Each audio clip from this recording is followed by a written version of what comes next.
Y seguimos con el tema, porque de eso se trata, interrogarnos sobre este tema, sobre el que no tenemos respuestas, es un fenómeno nuevo.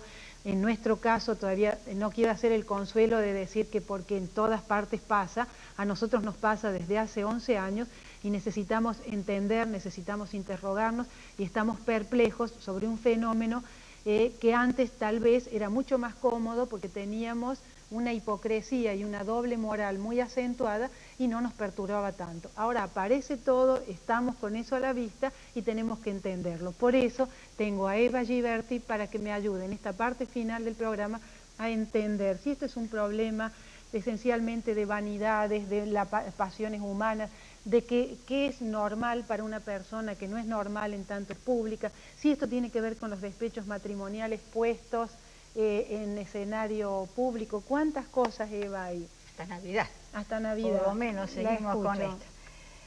Norma, no hay respuesta a lo que acaba de decir Lipovetsky, yo te lo reitero.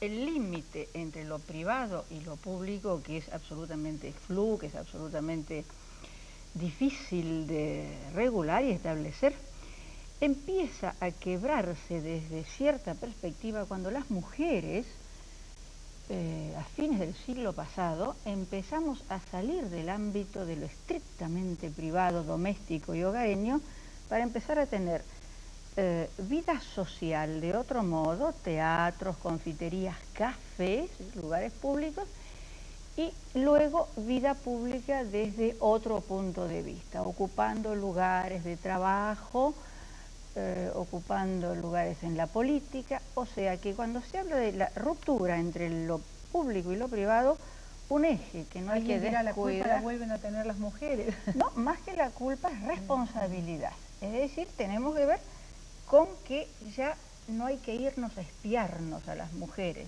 dentro del ámbito secreto y recoleto del hogar, porque las mujeres salimos y estamos a la vista, lo cual también abre determinados nuevos espectros, espectros en el sentido de los prismas, ¿no? Es decir, una multiplicidad de alternativas. Entonces, esta es una perspectiva, y la coloco porque, habiendo escuchado... Lo que nos ha pasado siempre, ahora, en lugar de mirar por el ojo de la cerradura, uno lo tiene en el espacio público. Ahora, cuando se trata de hombres públicos que aparecen con estas pasiones tan parecidas a las de todos, es decir, esto es lo que perturba, porque, es decir, uno puede suponer cómo puede estar una persona que tiene que cuidar de todos nosotros, y si tiene estos desequilibrios interiores en la alcoba, o el otro tema que es el tema de los dineros, cuando los dineros públicos se utilizan para resolver los problemas privados, ¿no? Yo creo que el pudor y la ética siguen siendo no solamente valores que deben ser preservados. Esto no tiene que ver con el derecho de los periodistas de averiguar todo lo que ellos estimen que tienen que averiguar. Esto es otra cosa. Pero el pudor, el recato, la ética, el sentido de la privacidad, yo creo que siguen siendo valores.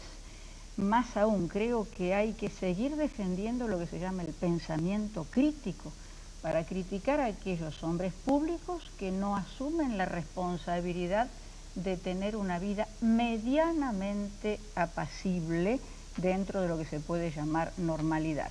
Lo decía bien Cafiero, lo decía desde un punto de vista que puede ser criticado por otros, porque entonces vos me dirás, ah, bueno, él porque es un sujeto así. Entonces está mal que el presidente Menem sea tan distinto de Cafiero, por ejemplo, en su manera de exponer su vida privada y de dejar que quede expuestos algunos aspectos.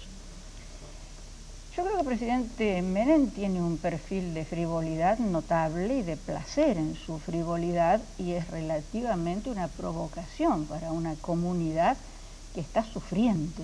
Está sufriente porque está desocupada, porque está asustada, porque está preocupada, porque no entiende bien el proyecto de país a dónde va, y porque después pasa lo que está pasando en Córdoba. Y me alegro que lo hayas marcado como una verdadera imprudencia, con perfiles muy graves, porque esto de trivializar, que solo se han roto algunos vidrios, sí hay un poco de gente asustada. Caramba, esta gente viene de tener una huella psíquica hace 3 semanas, lo que sucedió en Río Tercero, y sobre esa huella psíquica, sobre ese impacto, una nueva herida.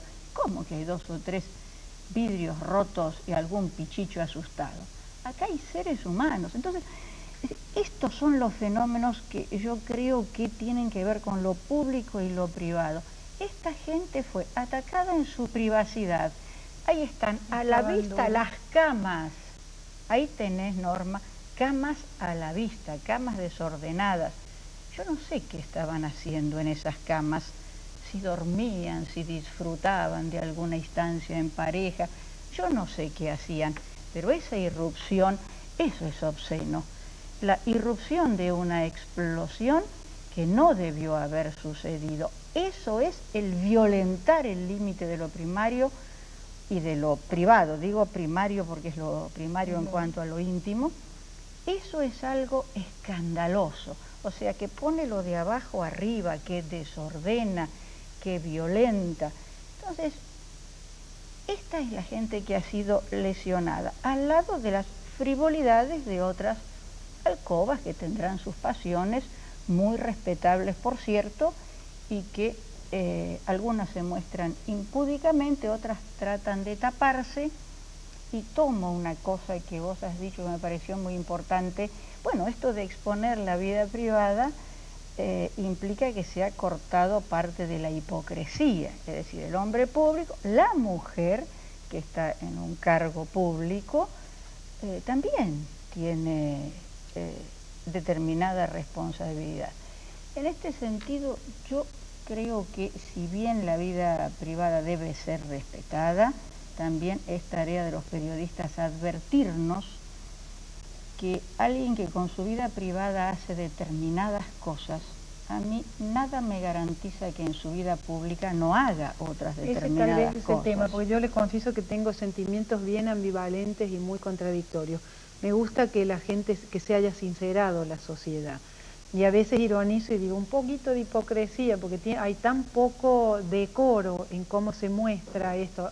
Y después este otro aspecto que usted señala con tanta lucidez, de cómo la vida privada de estas personas que estaban durmiendo tranquilamente, que es en el sentido más auténtico de lo que es la privacidad, han sido violentadas, y uno puede preguntarse si no han sido violentadas doblemente por el descuido de los hombres públicos preocupados con otras cosas que no tendrían que preocuparse, que es de cuidar de todos nosotros. Por eso son gobernantes, ¿no? Sí, afortunadamente los ciudadanos de nuestro país estamos tan entrenados y entrenadas en cuidarnos, porque últimamente así mucho cuidado, así una tutela del Estado la vamos sintiendo bastante floja. Pero yo quería decirte, Norma, si me queda un minuto, que hay algo que yo sí creo que es inviolable. No lo creo yo sola, es decir, esto forma parte de las grandes filosofías de la historia de la humanidad, y es la muerte. Si hay una instancia en que el ser humano está solo de toda soledad, vinculándose consigo mismo y despidiéndose, es en el instante final en que deja este mundo. Esos rostros no pueden ni deben ser mostrados en pantalla.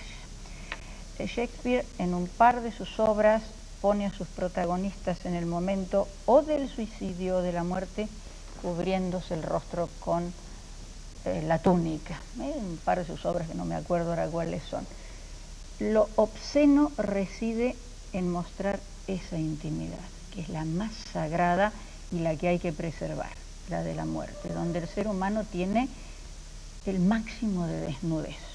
Eso sí, que es el recato, el pudor, que no puede ser sobrepasado por la indiscreción periodística, ni por otra mirada como no sea la del médico o un familiar cercano. Y que en muchos casos, como ha sido el caso de la guerra de Bosnia, es decir, casi todas las cadenas de televisión muchas veces se han tenido que autocensurar porque era tan violenta esa imagen. Es decir, a pesar de eso se ha banalizado y no se ha respetado en esto que usted nos está señalando, de que ese tiene que ser el último respeto, el respeto a la muerte. Es lo sagrado, Norma, no nos riamos de lo sagrado en esta época en que parecería que se hubiesen perdido las sacralidades. No es verdad, porque se habrán perdido sacralidades en algunas religiones, pero la gente inventa otras, porque es imposible prescindir de ellas. Bien, está el ámbito sagrado de la muerte. Fíjate que no tanto del nacimiento, los partos actualmente se filman alegres, sobre todo con las mamás que pueden hacer un parto, no digo sin dolor, que sabemos que eso no es así, pero que pueden hacer un parto con el máximo de beneplácito y la totalidad de pujos, y el bebé que sale en un parto en el cual no sale llorando enseguida porque sale bien, ¿no es cierto? Bien, hasta eso se filma, pero con la muerte no. Cuando llegamos y podemos ser... Eva, le agradezco muchísimo que me haya acompañado, y a ustedes, como siempre, agradecerles que estén siempre ahí. Volver a reiterar lo que dijimos al inicio. Esto, si fue grave lo que pasó 3 viernes atrás, es doblemente grave esto, donde hay una imprevisión, hay una falta de cuidado total. Y tal vez lo que yo me pensé todo el tiempo cuando habíamos preparado este programa era si yo de alguna manera, haciendo el programa, no repetía lo que critico. Esto es, que los periodistas no caigamos en la trampa de meternos tanto en los escándalos privados de los hombres públicos y dejar un poco de lado en lo que son realmente los verdaderos escándalos, porque son peligrosos, como el que termina de pasar en Río Tercero. Les agradezco nuevamente que estén ahí. En una semana nos vemos. Gracias.